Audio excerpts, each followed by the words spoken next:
Hello students, today again we are on our next chapter of the statics, that is the second chapter, collection of data. In first chapter we come to know about the definition of statics, that means to say that is the quantitative information related to any problem. For the meaningful conclusions we have to collect the data related to problem, because for the solution of problem we have to collect the data, because this is the very first step towards the solution of the problem.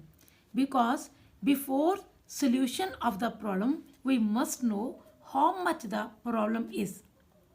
And in this chapter we will come to know about the sources of data and methods of collection of data. Sources of data, we are having two sources, one is primary and other is secondary. Primary sources are those sources in which informant collects the information from investigator collects the information from informant itself. Informant is that person who gives the information and investigator is that person who collects the information. जब बेटा मैं किसी information को collect करने के लिए खुद उस इंफॉर्मेंट के पास जाऊं तो that is known as the primary sources. Primary sources are more original क्योंकि इसमें हम लोग इंफॉर्मेंट से डायरेक्टली इंफॉर्मेशन गेन करते हैं. एंड बाय दिस वे जो हम डाटा कलेक्ट करेंगे that is known as the primary data. Primary data which is the first hand data which is collected from informant himself.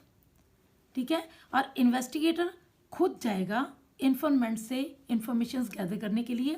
For example, if I want to register the name of a student in CBSE board, then I will directly go to the student to come to know about the informations like the name of the students, father's name, mother's name, permanent address.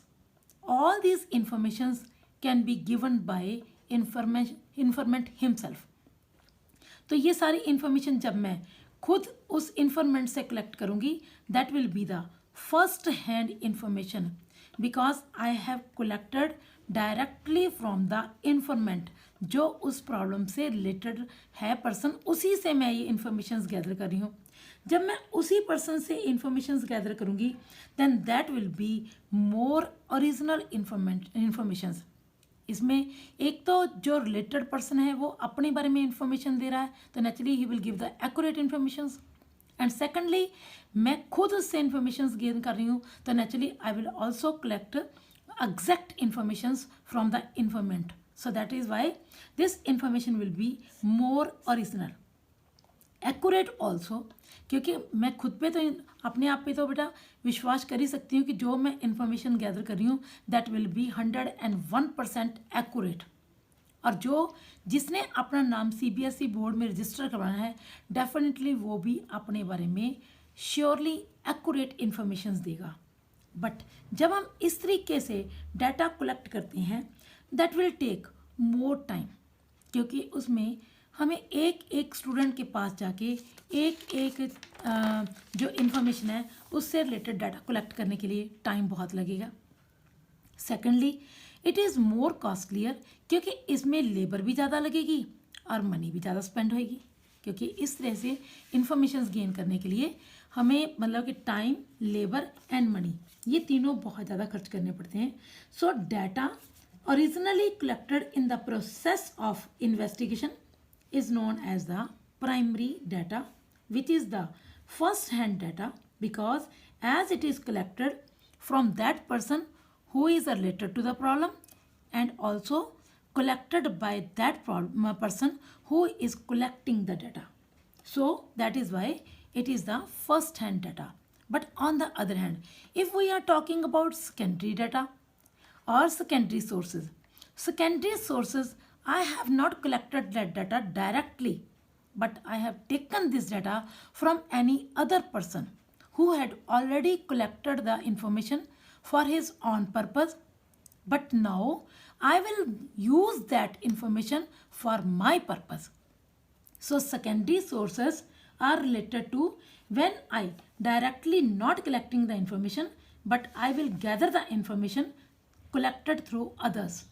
इस तरीके से बेटे जैसे मैंने +1 commerce की information gather करनी है तो मैं सारे सेक्शंस की इंफॉर्मेशन खुद कलेक्ट करने की जगह जो उस सेक्शन के इंचार्जेस हैं उन सेक्शंस के इंचार्जेस से मैं ये डाटा कलेक्ट कर लूँ, that will be the secondary sources. Secondary sources मैंने वो डाटा खुद कलेक्ट नहीं किया बल्कि उस क्लासेस के इंचार्जेस से मैंने ये डाटा उनसे कलेक्ट कर लिया because they are already having that data and that data they have collected for their own purpose because they are the in charges of the class. But now I will collect the data for my informations, so it is the secondary sources, and the through secondary sources collected data is known as the secondary data. Secondary data is also known as the second hand data because that I have not collected by myself but I have collected it from other persons. Those who have collected it for their own purpose, now I will use it for my purpose. उसे मैं थोड़ा सा mould करके उसे अपने according adjust करके फिर मैं उस डाटे को यूज़ करूँगी. फॉर एग्जांपल जो मैंने अभी आपको एग्जांपल दी है for other classes, if I want to collect the information regarding all the sections of +1 class, then I will collect the data from class in charges. So that is why it is the second hand data. But in this second hand data, it is less original as primary data was more original because that was collected by myself according to my purpose. ठीक है, but I have secondary data I have collected from others. I don't know how they have collected the data क्योंकि किसी दूसरे पे हम लोग उतना विश्वास नहीं कर सकते, but sometimes we collect this data for our own purposes. So that is why it is not so original, it is not so accurate as it is collected by myself. ठीक है, नेक्स्ट बट इसमें ये positive point है कि time consume कम होएगा, labour भी नहीं consume होएगी ज़्यादा क्योंकि ये डाटा ऑलरेडी एग्जिस्टेंस में है. जो डाटा ऑलरेडी एग्जिस्टेंस में है उसे यूज़ करने के लिए मुझे less time, less labour and less money की रिक्वायरमेंट होएगी. सो ये इसका बेनिफिट है. बट फिर भी अगर if there are the more necessity of accuracy, then I should use primary sources only, primary data only instead of secondary. But sometimes थोड़ा बहुत जो है वो निगलेक्ट भी की जा सकती हैं, प्रॉब्लम्स को हम टैकल भी कर लेते हैं, डाटे को एडजस्ट करके यूज़ भी कर सकते हैं, तो वहाँ पे it will be more beneficial then primary. और sometimes it is not possible to collect the primary data, then at that time secondary data will be more beneficial for the investigators. अगर हम दोनों में डिफरेंसेस की बात करें तो differences में the very first it is first hand data because collected by investigators himself, but it is the second hand data because investigator has collected this data from others. कोई एजेंसी से collect कर सकता है, कोई अपने known to person से collect कर सकता है. Secondly, level of originality. In primary data, there is more originality because it is collected from source of origin, because it is collected from that specific person who is in question. But in secondary data, this is less original because I have not collected the data from informant, but I have taken this data from others जिन्होंने इसकी information पहले ही gather कर रखी है. Next, accuracy. In primary data there will be more accuracy because I have collected this data according to my pre determined objective. इसे मैंने अपने objective के अकॉर्डिंग कलेक्ट किया है, जबकि secondary data is collected by others according to their own purpose, but now I have to match it with my own objective. So maybe मुझे उसमें थोड़ी बहुत चेंज करनी पड़े, एडजस्टमेंट्स करनी पड़े, तो मैं उसे यूज़ कर सकती हूँ. एज इट इज़ यूज़ नहीं कर सकती. After the adjustment of the data and after studying that data properly, whether that is according to my purpose or not according to my purpose, then I can be able to use that data. Next, different in cost of collection में भी यही आ जाएगा, because this time data is more time consuming, more labor consuming, more money consuming, it is more expensive, but secondary data that is lesser expensive, क्योंकि मेरे पास बड़े दूसरे लोगों ने, किसी एजेंसी ने ये डाटा ऑलरेडी कलेक्ट कर ही रखा है, बिल्कुल मेरे पास रेडी मटेरियल पड़ा है, जस्ट मैंने उसमें थोड़ी सी चेंजेस करके उसको यूज़ करना है. So there is less need of labour, money and time. So this method is lesser costly. Basic difference देखा जाए तो प्राइमरी सोर्सेज जो है उसमें degree of accuracy, originality, each and everything is more than secondary data. क्योंकि secondary data तो बेटे वैसे भी मैंने कलेक्ट नहीं किया, इसलिए मुझे उसमें एडजस्टमेंट करनी पड़ेगी, but that depends upon the what purpose I am collected that data. Because अगर मेरा ज़्यादा एक्यूरेसी की ज़रूरत है एंड जो area of investigation is not so vast, then I will prefer the primary data only, क्योंकि उसमें ज़्यादा एक्यूरेसी के चांसेस होते हैं. But if the area of investigation is so vast and it is not possible to go to each and every person, then I can use the secondary sources and secondary data. Now we are having various method for the collection of this statistical data. The very first is direct personal investigation. Direct personal investigation method. Direct personal, it means to say personally I will go to that person who is in question, from where I have to get the information. I will directly go to that person, informant, from whom I have to collect the informations. Sometimes there is a need of more accuracy. Only informant himself can give the informations. Then at that time, I personally will go to the person to collect all the informations.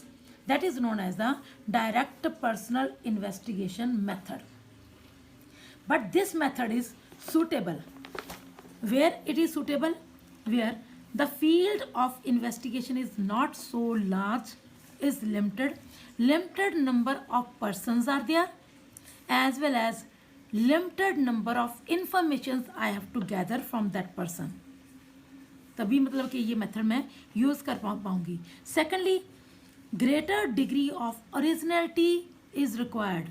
Greater degree of accuracy is required. जैसे कि बेटे if I want to gather the information regarding your biodata, because I have to register your name in the CBSE board, then each and every accurate informations, even your spelling spellings of the name, your parents name spelling should be accurate, your date of birth, हर एक चीज़ मेरे पास accurate होनी चाहिए. अगर इन चीज़ों में किसी किस्म की कोई भी नेग्लिजेंसी होगी तो ये फ्यूचर में जाके बहुत प्रॉब्लम क्रिएट कर सकती है. तो high degree of accuracy in the information is required. And जो इंफॉर्मेशंस हैं इसमें वो informations only informant himself can provide. उसके रिलेटेड कोई और उससे मतलब कि किसी और से मैं ये इंफॉर्मेशंस गैदर नहीं कर सकती. तो वही पर्सन जो इन्फॉर्मेंट है वो खुद ही इसमें इंफॉर्मेशन मुझे दे सकता है.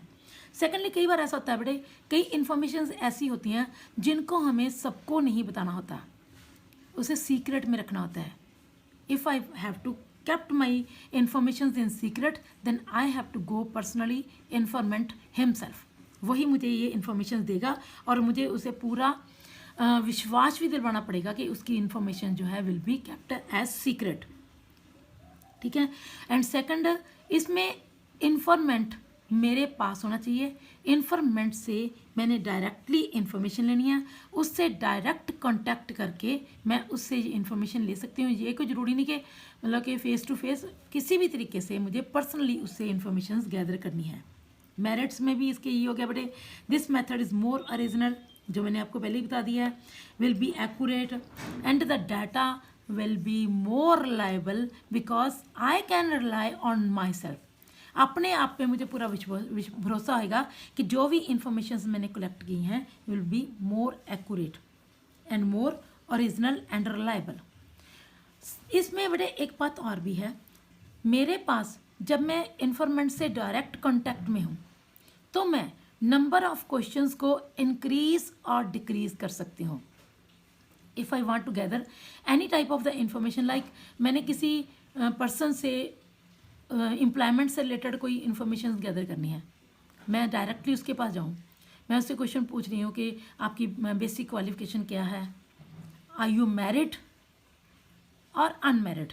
जैसे उसने मुझे बोला कि मैं मैरिड हूँ, तो I will further again I will ask what your wife is, आपके कितने बच्चे हैं, relevant information I can gather. But अगर उसने बोल दिया कि नहीं आई एम बैचलर, तो आगे किसी क्वेश्चन की ज़रूरत ही नहीं है। So in this method I can increase और decrease the number of questions. Information related information जो भी हैं मैं कंप्लीटली उससे सारी इन्फॉर्मेशन गैदर कर सकती हूँ, ठीक है। And next point is uniformity, because I am the only one person who will collect the information from all the informants। like मैंने स्टूडेंट्स की बात की है, मैं सारे स्टूडेंट्स से इन्फॉर्मेशन गैदर कर रही हूँ, तो नेचुरली मैं हर एक से सेम क्वेश्चंस पूछूंगी।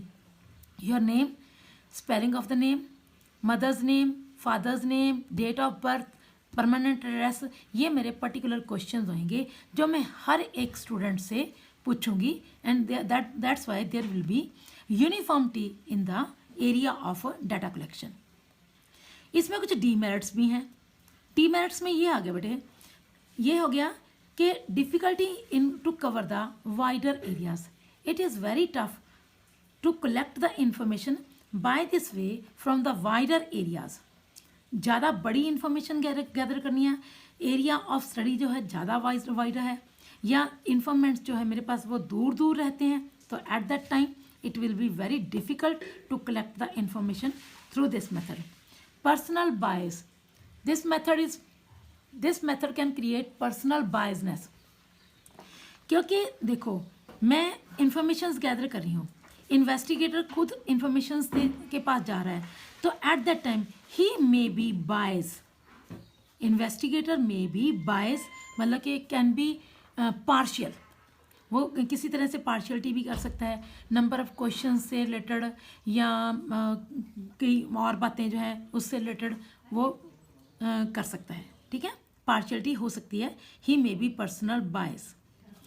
Next, limited coverage in this area of investigation is generally small, क्योंकि मैंने पहले भी आपको बोला है कि बड़े एरियाज़ में हम इंफॉर्मेशंस गैदर नहीं कर सकते, क्योंकि अगर बड़े बड़े दूर मतलब कि एरियाज़ में हम जाएंगे तो उस टाइम पे हमारे पास बहुत प्रॉब्लम्स आ जाएंगी। Number of informant should be limited, अगर ज़्यादा है तो तब भी वहाँ पे हमें थोड़ी सी प्रॉब्लम आ सकती है। सो लिमिटेड एरिया ही हम इसमें कवर कर सकते हैं। That is why this method is having, बेशक इसमें बहुत सारे डिमेरिट्स हैं, but still this method is more reliable method, ठीक है। In this method, we have to collect the information not directly from informant, but we can go to the person, who can give the proper informations regarding informants। Suppose कर लो बेटे मैं आपसे information लेने की जगह मैं आपके पेरेंट्स के पास चली हूँ, your parents can give the proper information regarding you. That is why it is indirect oral investigation.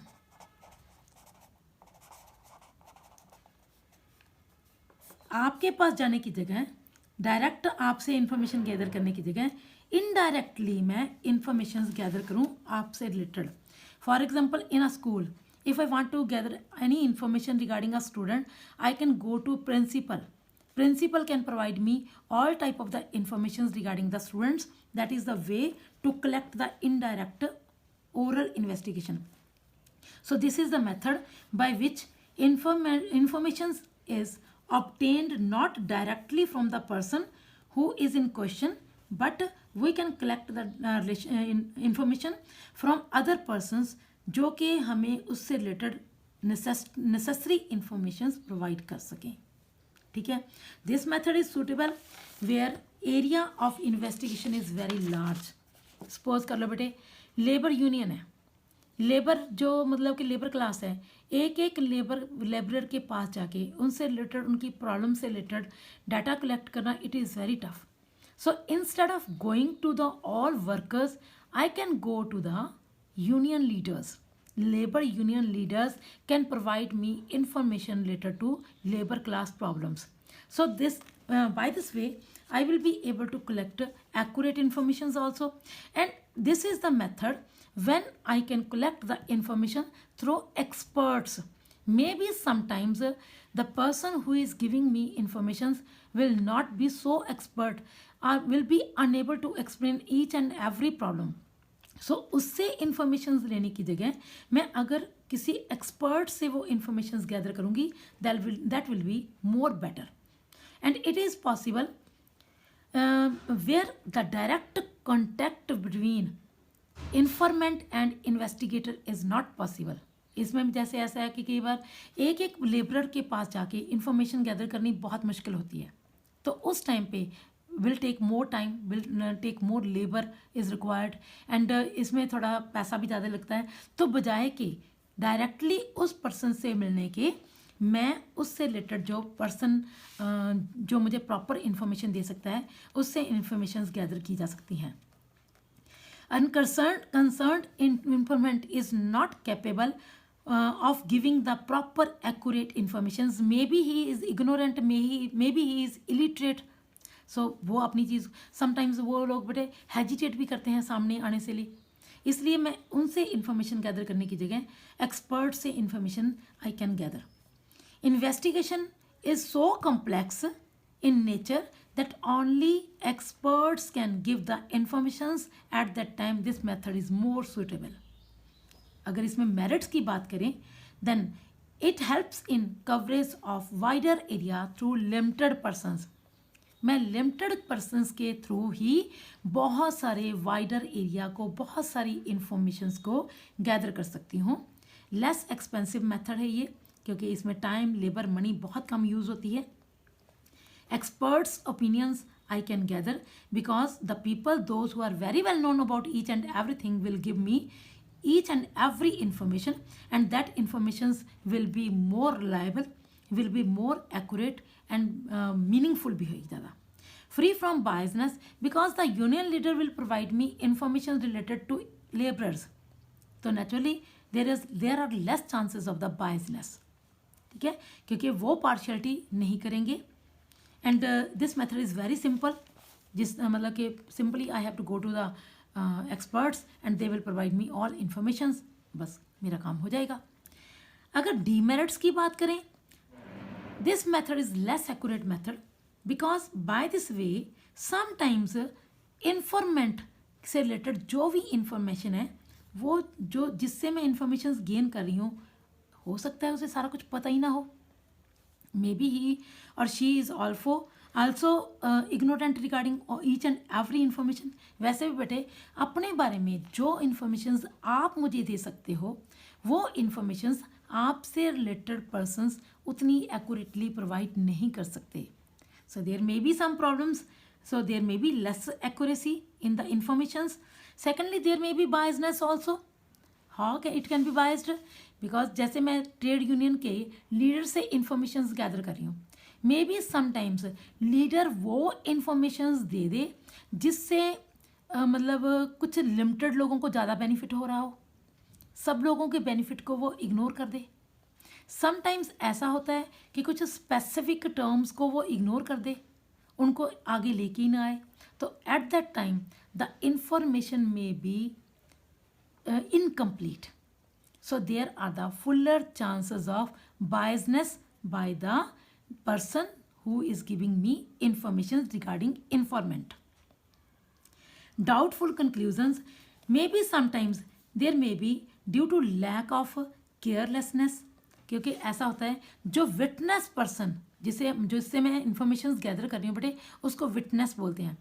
May be कई बार ऐसा होता है जो विटनेस पर्सन है वो इंफॉर्मेशंस को कंप्लीट ना करे, जहाँ थोड़ी सी रॉन्ग इन्फॉर्मेशन दे दे, तो उस टाइम पे माई कंक्लूजन्स विल बी डाउटफुल, और मेरी जो इतनी जो लेबर मैंने की है, इतनी मेहनत मैंने जो की है, that can be all in when. So this method is better, but इसे हमेशा हर एक जगह पे यूज़ नहीं किया जा सकता। ये मैंने सूटेबिलिटी में आपको बता दिया कि कहाँ कहाँ पे इसको यूज़ कर सकते हैं।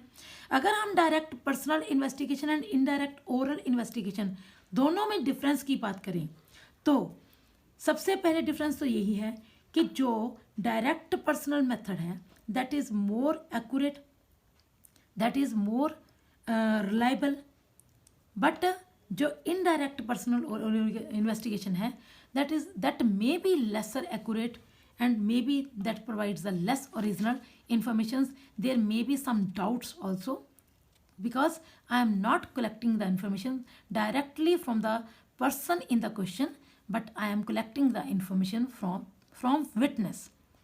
Direct personal investigation is possible where the area of investigation is small, but indirect personal investigation, the data can be collected from the wider areas. Wider areas can be covered.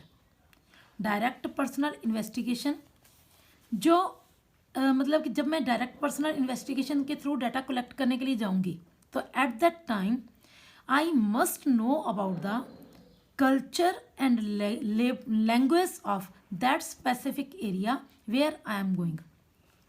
अगर मैं पंजाब से जाके data collect करने की कोशिश कर रही हूँ, तो मुझे यहाँ की लैंग्वेज, यहाँ के कल्चर, यहाँ के लोगों की हैबिट्स, ये सब कुछ पता होना चाहिए। Otherwise there may be some problems कि लोग मुझे इन्फॉर्मेशन देना ही पसंद ना करें या मुझे कोऑपरेट करना ही पसंद ना करें।